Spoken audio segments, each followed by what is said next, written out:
Welcome to SomewhatNerdy Radio. We are your hosts. I am Snarf Chris. I'm Critter. Welcome to the show. Thank you for all the positive responses for the 13 Nights of Halloween. Obviously, it's our favorite podcast that we do. And apparently yours too. Yep. It's our highest downloaded podcast every single year. We need some reviews now. Give us some reviews. Yeah, good reviews. If you hate us, just give us a good review, then hate on us. That's fine. You can't hate on us. That list was fucking perfect. Every year. Good work, Critter. Thank you. 7 years in a row. Just knocking it out of the park. 8's almost done already, so. Next year's? Yep. Yeah. And I get some hints so I can maybe get a whole year in advance to watch the movies? No. Okay. We are doing something that we did like 2 months ago. Was the Friday the 13th franchise. We're going to do the same thing with the Scream franchise. Yeah, continue on. Halloween's over, but it's still spooky for us.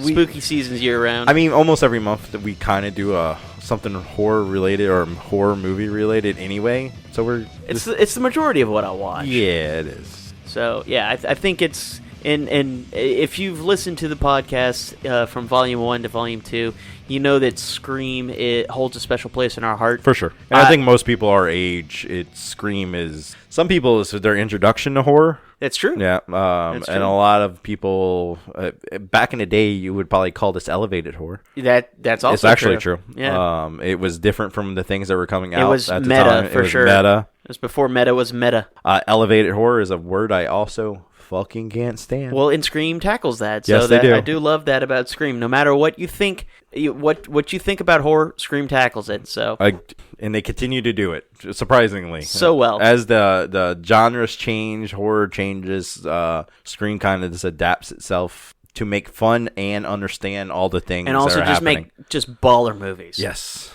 So what we're going to do is we're going to kind of just go down the list of all 6 of the Scream movies and just talk about the plot of each one of them really quickly. And then we're each going to give our individual ranking of the worst to movies. best. Yeah. And then we're going to start with...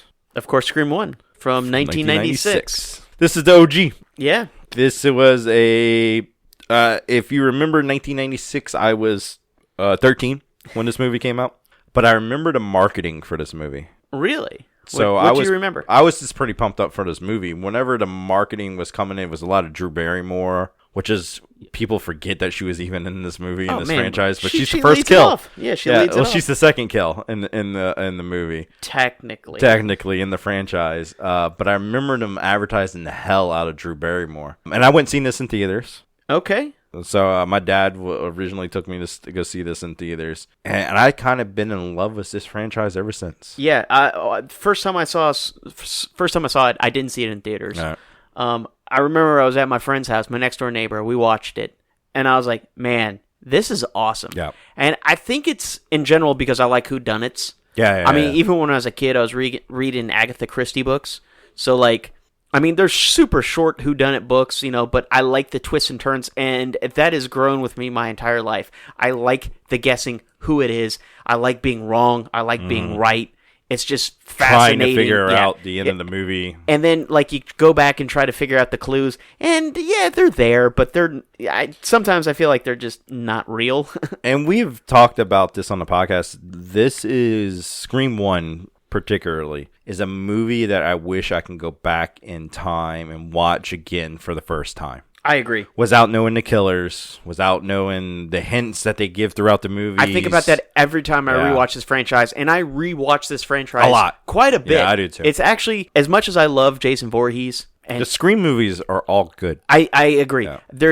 I think this is the most well put together franchise out of any horror genre. We're going to give our rankings later in the podcast, but the ranking is literally just trying to judge which one I like a little bit least. Yeah, it's like they're all my favorites. How do I decide? Like they're Sophie's all my choice, kids. Sophie's Choice. How do I who am I okay with if someone catches a bullet or something? I don't know. But the original one is we're going to go spoilers too.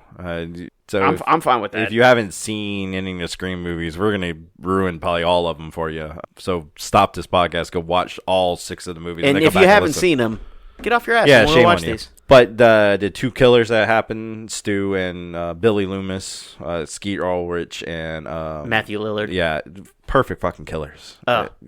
And they do the entire movie of telling you that they're killers the entire movie, especially going back and watching it over again, just to be surprised that they're the killers at the end of the movie. It's so well put together. And also just seeing what a cell phone looks like back then. You remember it was those? huge. You could beat somebody. Somebody gets beat was one.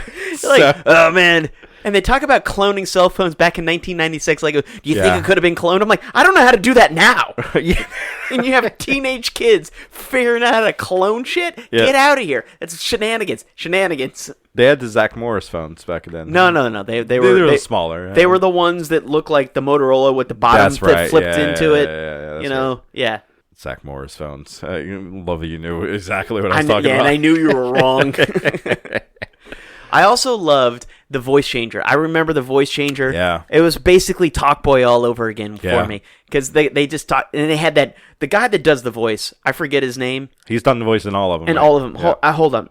I got to look up his name because I feel like this dude deserves it because it would not be a franchise without, and he's credited as the voice. Roger Jackson. He's a big time voice actor in video games and stuff like that, but I mean, like, his voice is pinnacle.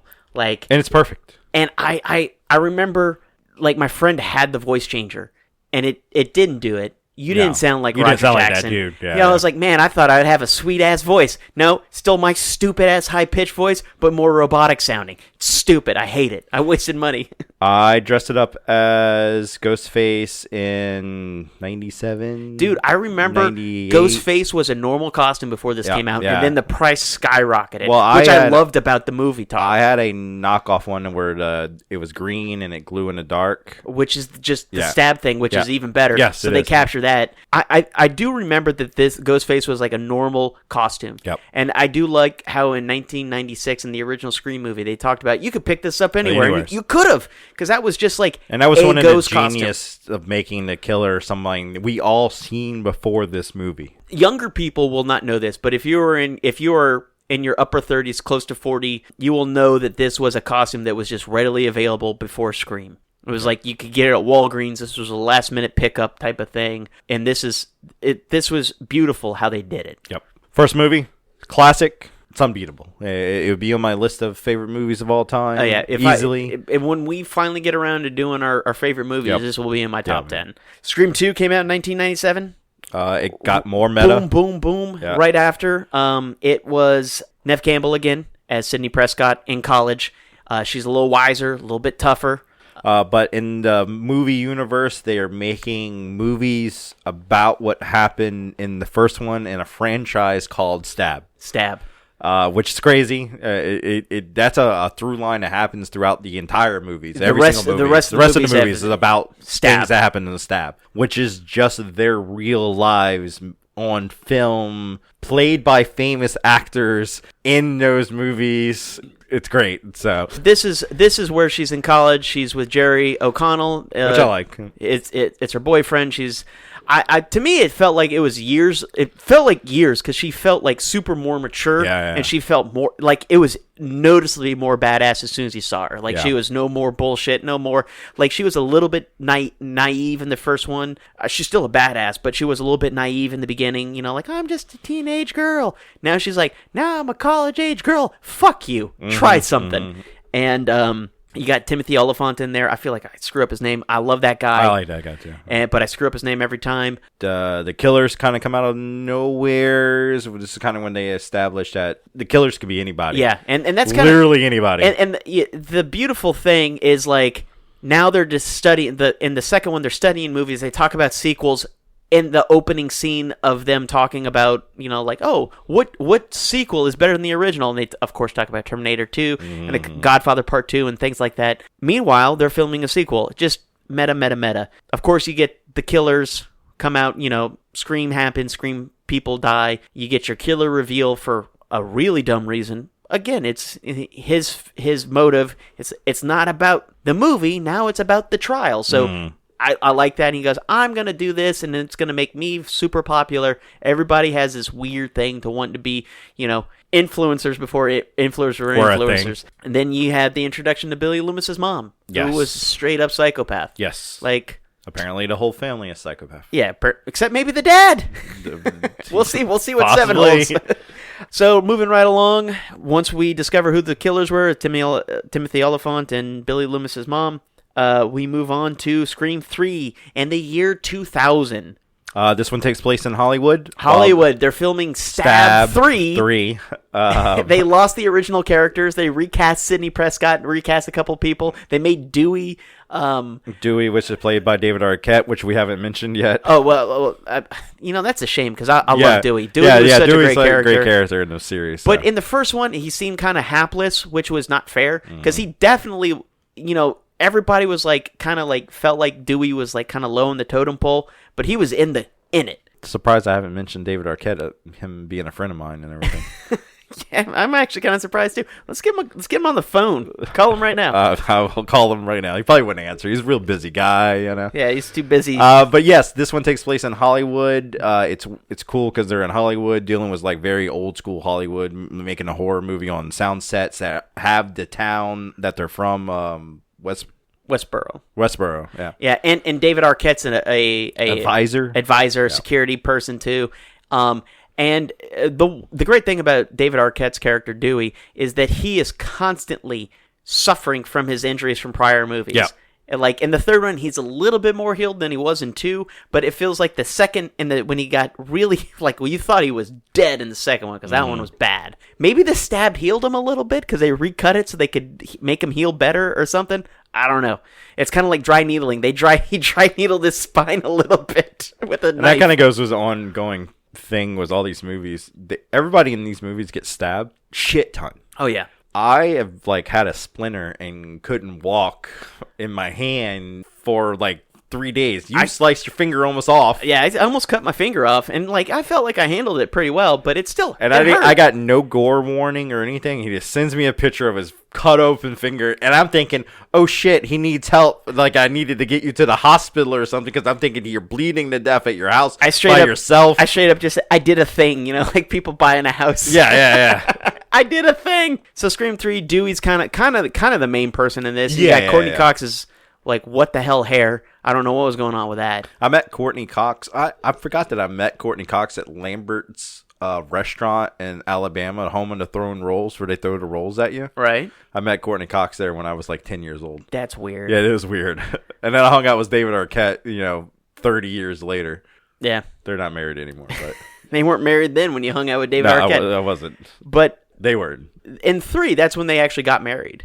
His proposal, that was right around the time they got married in real life. But anyway, her hair, awful. I don't know what was going on with that. Yeah. I want to say it's 90s, but I don't think it's 90s. It's not even early 2000s. Yeah. I don't remember anyone with that weird, I cut my own hair look. Yes. That's what it looked like. Yeah. It looked bad. Parker Posey was in this, and she played Gale Weathers in the movie A Stab. Yeah. And she's just as annoying as she is in every other movie. Oh, my God. Which is a testament to her, because I've seen her in interviews. I don't think she's annoying or anything like that. But she plays an annoying character in literally every movie she plays. The Scream 3 that took place in Hollywood had everybody in it. Yeah. It had Jay and Silent Bob. Yeah, that's true. It had Patrick Warburton as a real bodyguard, and he tried to big dog. That's right. Yeah. David Arquette, and David Arquette's man, I've been stabbed, shot. I've come out of this twice. This is a Miramax movie, aren't they? Yeah. That's why Jay and Silent Bob. And yeah. But it takes place in, like he said, and it takes it's a trilogy, so they tackle trilogy tropes. Mm-hmm. It all goes back to the beginning because, again, what's his name? Good director. No, what's his name? The guy, Robert Kennedy. Mm-hmm. Yeah. Jamie Kennedy was he was always the movie guy, and he made an appearance as a videotape on this one. So he's the throwback, it's a 3, everything's going to happen. It all goes back to the beginning, everything you knew, everyone can die, there are no rules anymore type of thing. It's the same rules they give in literally every movie. Yeah. Whatever. They all have rules that they do. But 3 was kind of I don't know if they were trying to wrap it up or whatever. They gave Sydney a happy ending. Yeah, this definitely felt like the end. Yeah. And I think it was, because, we didn't get another movie. This movie came out in 2000. And we didn't get the next movie until 2011. 11 years later.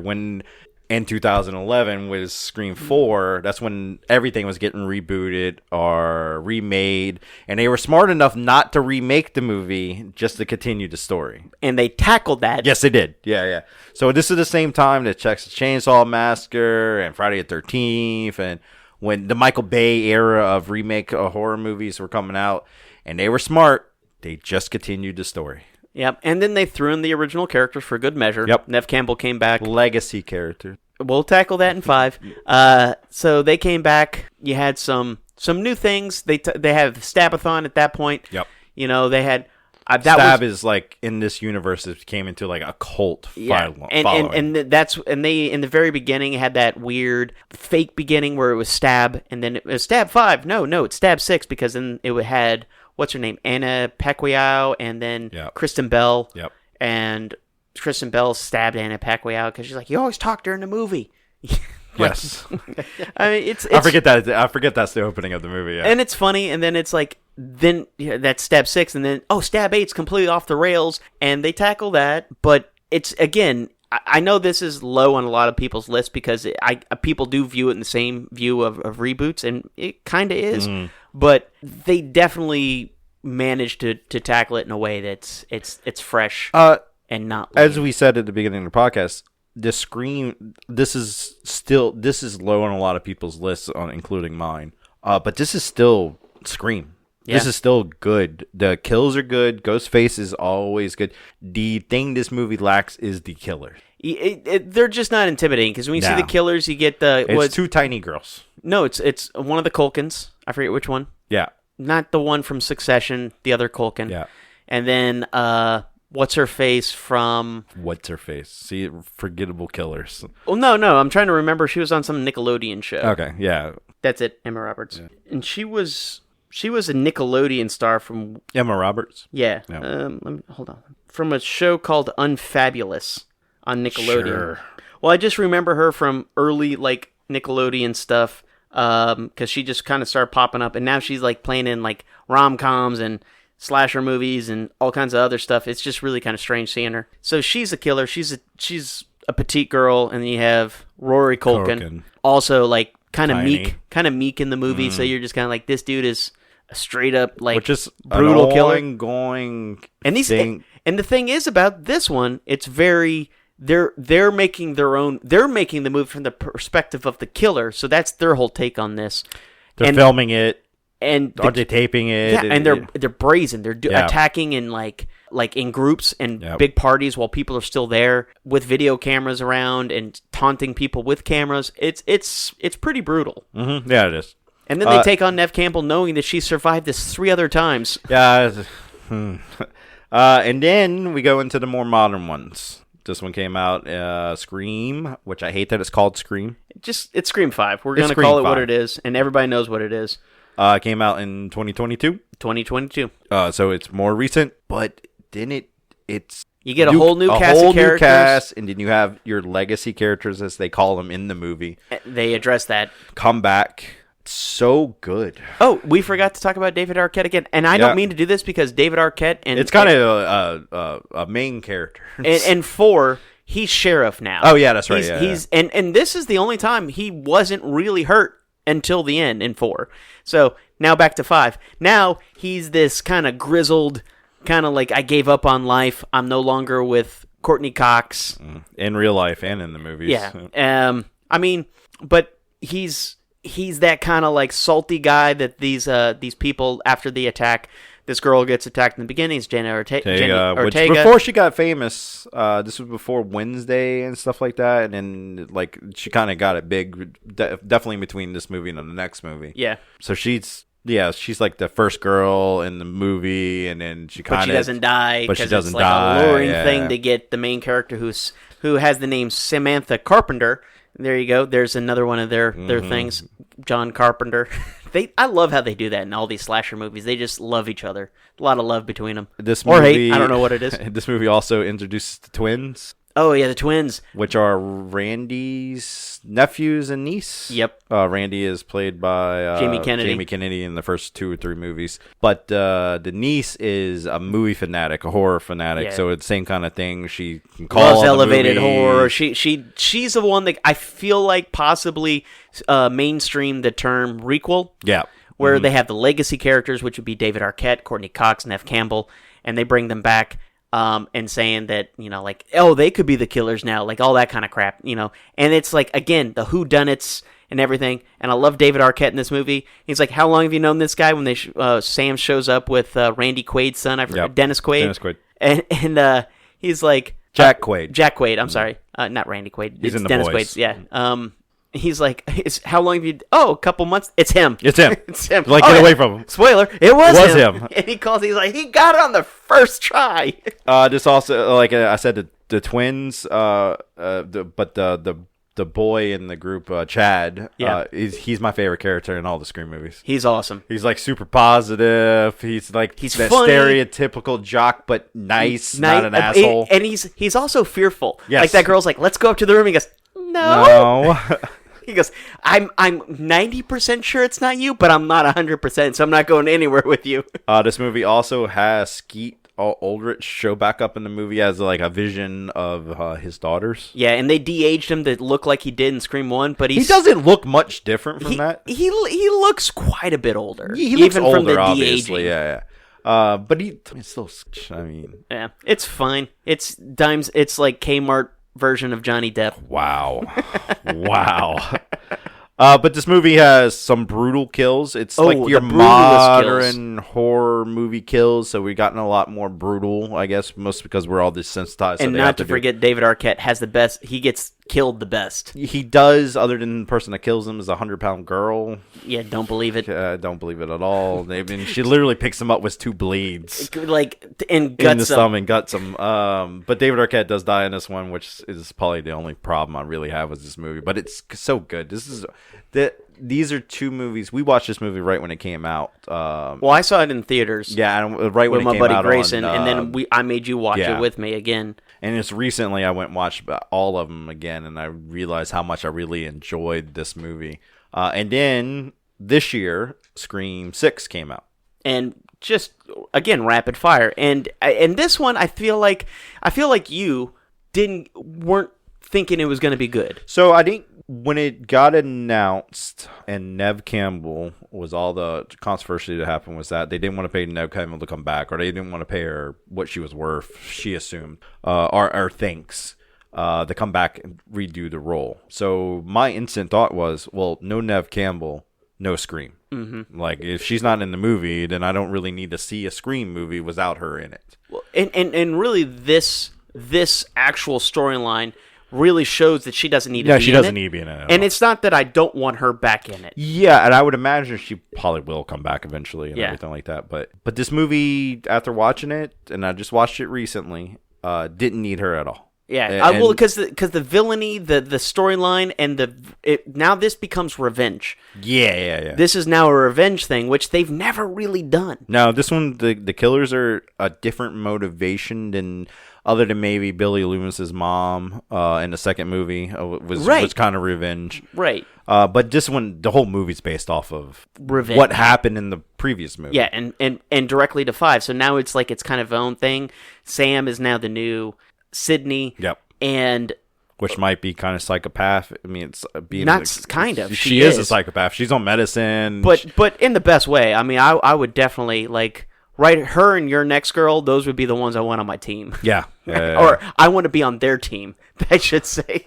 But yeah, Jenna Ortega has a bigger role in this movie. She's kind of throughout the whole entire movie. The twins from 5 are in this movie. But everybody kind of is. And maybe it's getting a little bit because, I mean, like, everyone kind of survives, which is whatever. A lot of people die. A lot of people die. This is the most brutal one out of all of them. I love this one. This one has scenes that stand out in my head because they're daytime kills. Oh, the convenience store. Oh. This is the first time you see Ghostface walk into a store and Jason Voorhees everybody in the store. Yeah. Like just hacking and slashing and blowing people's brains out and just hacking and slashing like Jason Voorhees, and then grabbing a gun. And you've never seen Ghostface use a gun as Ghostface, which is kind of a tell for who it could have possibly been as the killer. Actually, any of the killers, it's a very big tell. And actually, I don't want to ruin this one.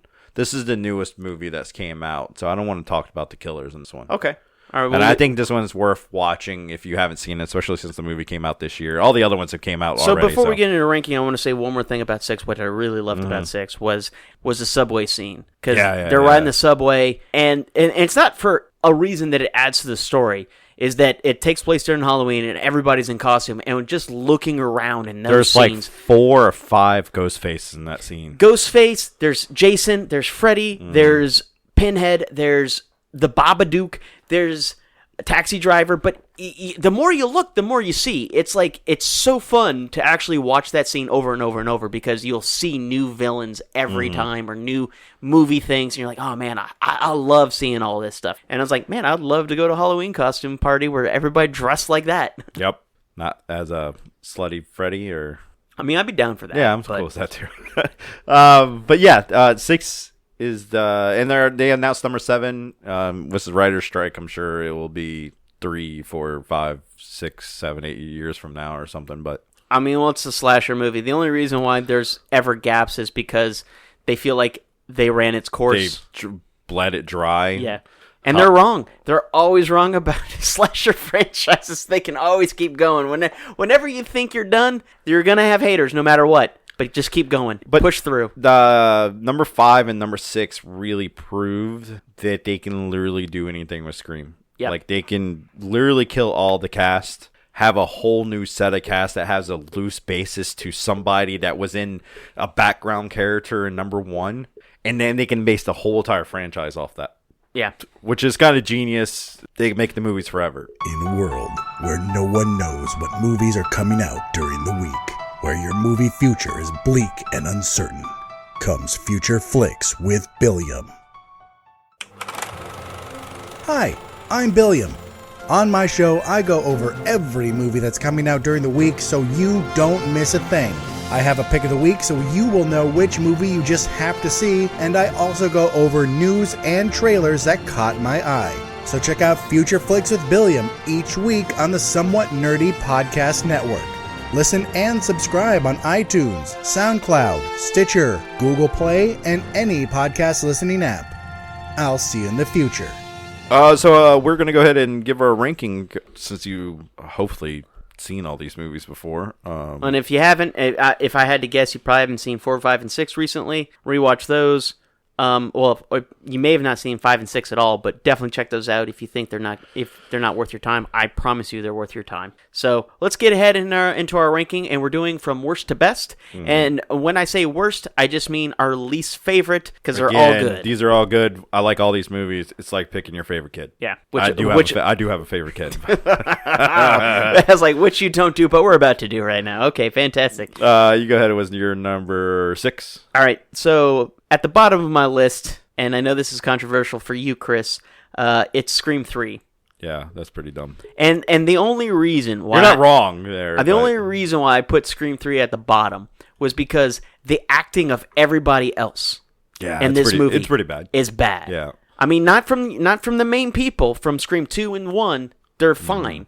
And then the final scene from Scream 3 validates that movie as being good, because everything from the third act is amazing. Yeah. From that old-time Hollywood mansion. That the killing spree, the reveal, the brutality of it, the creepiness of it, it's all really good. Yeah. My number 6 is Scream 4. Also acceptable, It is the most forgettable movie for me. When we were talking about it earlier, I totally forgot even who the killers were. I don't care about them. They're the least intimidating killers. They're the most forgettable killers. But that all being said, the movie's still good. I like that movie. It's just the movie I watched the least out of the original 4 anyway. Yeah, I kind of like it. But it's my number 5 pick. Yeah. So it's right. That's I'm your right number there 5. Not bad. Again, it's just Scream 4. Yeah. My number 5 is, which is going to be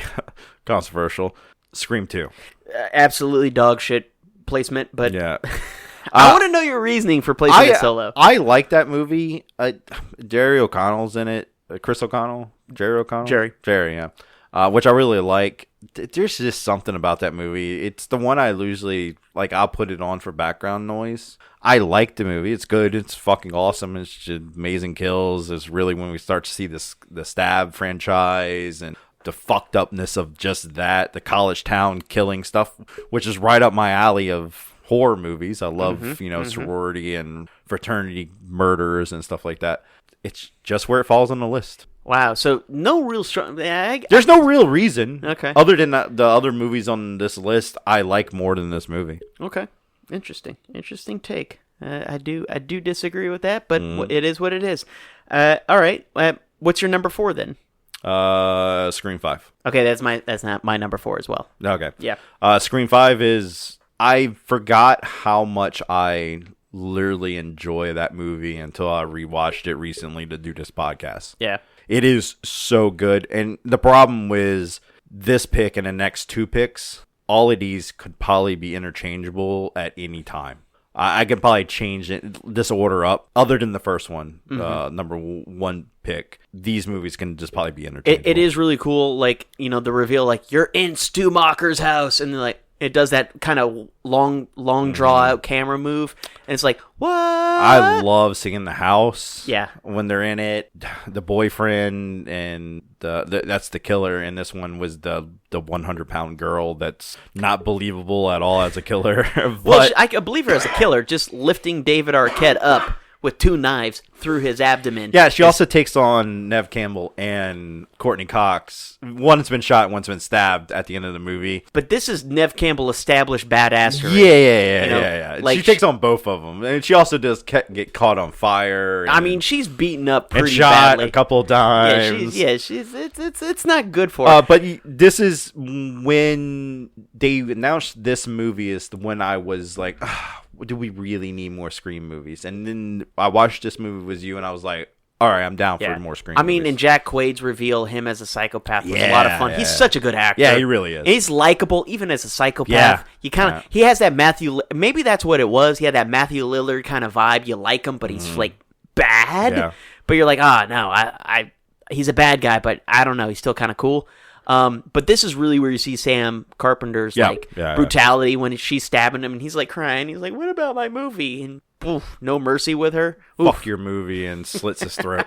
So like she doubled, triple, quadrupled, 20 times tapped that dude. That dude was gone. Your number 3? My number 3 is Scream 6. That's my number 3 too. Yeah. So fun, so cool. It is a great continuation. This is, again, the same thing like we were talking about earlier. When it was announced, I was like not on board. Was it no Neve Campbell, no Scream? But then this movie takes place in New York, and Jason takes Manhattan. Like the convenience store scene alone is really good. Is rewatching. The reveal of the killers at the end of the movie, like I said, we're not going to ruin that part. Is really smart. Didn't see it either, which is normally you can kind of see it, and maybe I'll go back and watch the movie again, and you might be able to see the tells. But it's really smart, and it's a revenge thing, and it's the most brutal of them. Yeah. And I will tell you this: what I really like, and it would be one that could easily creep up my list more, which is saying a lot to me, is the rewatchability of this one. Yeah. This one has the second most rewatchability, in my opinion, to the first Scream. Right. So, I mean, there we go. Yep. I mean, I'm excited for 7 because of this one. Yep. We'll see where it goes. All right, and my number 2, I have Scream 2, and we know how Chris feels about that. I love this movie. It's good. Buffy's in this one. Is Buffy in this one? Oh, Buffy's in this one, yeah. This one had a lot of other like big names in it again, like you kind of forget about it a little bit, but all the Scream franchise always has this, like going back to 6, it had knockoff Margot Robbie in it. Yeah. She's the first person to get killed in it. Oh, but I couldn't believe it. That broke my heart. But I also loved it because, like, someone that popular and that great, and if you remember her, I made you watch Ready or Not, which is another movie. Yep. She's good in that, and she's also in the Babysitter on Netflix. Yeah. I probably should know her real name because I enjoy her so much, but knock off Margot Robbie. Because even I was watching the movie with my wife, and she's like, "Well, isn't that Harley Quinn?" I think her name's like Samantha Weaving or Samara Weaving. Sure. She's Australian too. So she got to talk with her accent. Samara Weaving. Nailed it. Cool. Good work. Okay, so what I really liked about Scream 2 was that it showed Neve Campbell more badass. Mm-hmm. She's not naive anymore. Yep. She still gets caught up in jams because people still like underestimate everything that's happening to her. Right. And it's kind of set in stone the don't trust anybody thing. Mm-hmm. Like you can never trust your best friend, your boyfriend, your girlfriend. Anybody can be the killer at any time. And this is obviously what gets carried on through the rest of the movies of, yeah, me and you are really good friends and me and you are going to hang out, but we both think the other person's the killer. And they do that throughout the whole rest of the movies. So And this is also where it gets a little bit more brutal too. Yeah. Because, I mean, like the Dewey kill scene, or lack thereof kill scene, was still brutal. I was like, the fact he survived that just shows how tough he was. But I mean, he took it hard in that sound booth. that was a tough watch. And then my number 2 is Scream 3. I just love that movie. Honestly, man, I like it's in Hollywood. It has this old school Hollywood feel to it. They reference that quite a bit. It's the backlots B-movie time period from the 60s. Like even the mansion that they're in at the end of the movie, at the last act of the movie, I just love. That's what I envision being in Hollywood, being a movie producer and stuff like that. I just like that movie. I also like how he was a single killer. Mm-hmm. The technology for his voice changer was stupid. Yep. Too stupidly good, which was annoying. But overall, I mean, he was a great bad guy. His when he was doing his reveal, it was awesome. It was believable. I mean, even though like it seemed kind of like it kind of out of pocket. Because like, what, she had a brother? Like, come on, sure. And then, but they kind of painted it up like, oh, well, she was like this in Hollywood, and that's where yada yada yada. And I'm the one that trained Stu and what's this, Billy and all of this. Which a lot of reconning happens in the Scream. Every time there's a movie, something gets added to the original plot. It doesn't retcon it. It doesn't retcon it. It just gives you more information that wasn't given to you before. I mean, like, I feel like they would have said, like, some guy was helping us, but they never did. They never did. Well, they died. Well, I mean, like, they could have said it in the beginning, like, with a little help, something like that. But obviously, it's just like George Lucas writing Star Wars, Empire Strikes Back and having no idea what he was going to do in Empire Strikes Back when he wrote Star Wars. It's true. I mean, we do have Wes Craven to at least he did all 4 of the movies. Mm-hmm. So figuring it out as you go. Whatever. But 3, I out of the original one, obviously, which we're about to both get into, 3's the one I watched the most. Wow. So, okay. Interesting.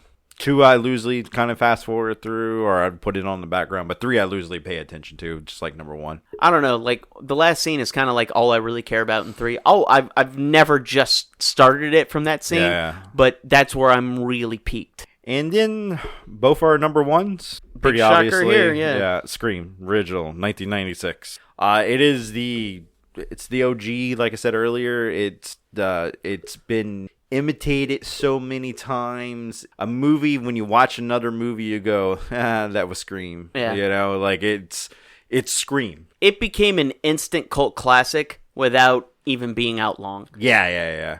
The amount of, and I feel the Scream series doesn't, like, it gets glossed over a lot, but everybody recognizes Scream number 1 as fucking genius. Yeah. So, well, I mean, it was the beginning of that. I mean, it was right around the time Wes Craven did New Nightmare. Yeah. So he was doing his meta phase, I guess. Yeah. I don't know. But maybe, I know this was a spoof of his genre that he helped invent. Yeah. I think spoof is not the best word. I think meta is it's more accepted way they started to describe it, but it was meant to be a scary movie. But it was meant to be a spoof. It was, yeah. Of the franchise, because it is very much less stakes of, like, the killer being, like, totally unstoppable. The unstoppableness came from not knowing who it was. Mm-hmm. Not like it was a killer you can't stop, you can't get away from. Ghostface is a stumbling, bumbling idiot, mostly gets beat up a lot. Yeah, a stumbling, bumbling idiot in the costume. Yeah. So, and it wasn't until later on they started getting bulletproof vests and things like that. Like, it's kind of like they have to improve it every time because they wing it. Yeah. They're kids. Yeah. They're just figuring it out. I think The acting in this is awesome. Every time Agreed. I watch it, I mean, the only thing that really dates it is the technology in it.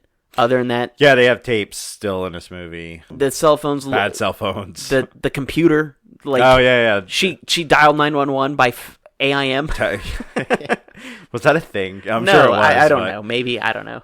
But yeah, no, Scream 1. Yeah, it's would almost be on my perfect movie list that we did, a while back. It is literally in my top, 10 to 20 favorite movies of all time. It's definitely in my top 10.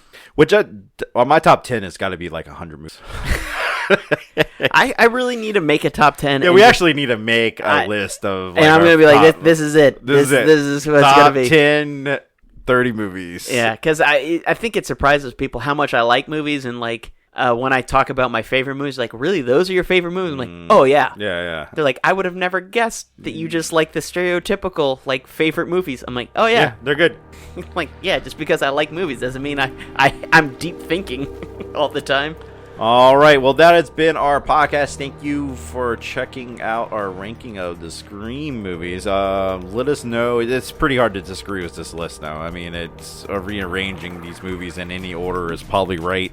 This is a we're calling this like a list podcast, right? It's a list podcast. Yeah, it's not really okay to be wrong because there's really no wrong way to put this in order. It's interesting where you put stuff. Yeah. I mean, like, But if you don't have Scream 1 as your favorite, Yeah, I'm interested to know would why. be wrong. No, I'd be interested to know why. Sure. Tell me. Yeah. Like, what about it? Is it something that I don't Time. know? Yeah. I don't know. Tell me. Or I you're would younger like to know. than us and like the 2022 version more. That's possibly a thing. It might have been the first Scream movie you watched. It'd be interesting. Get educated, kids. It's the classics. It's the classics. You're gonna watch the classics first. So anyway, we'll be back in a few weeks with another podcast. We also, coming up, we got the Christmas list coming up at the end of the year. Yeah. Looking forward to that.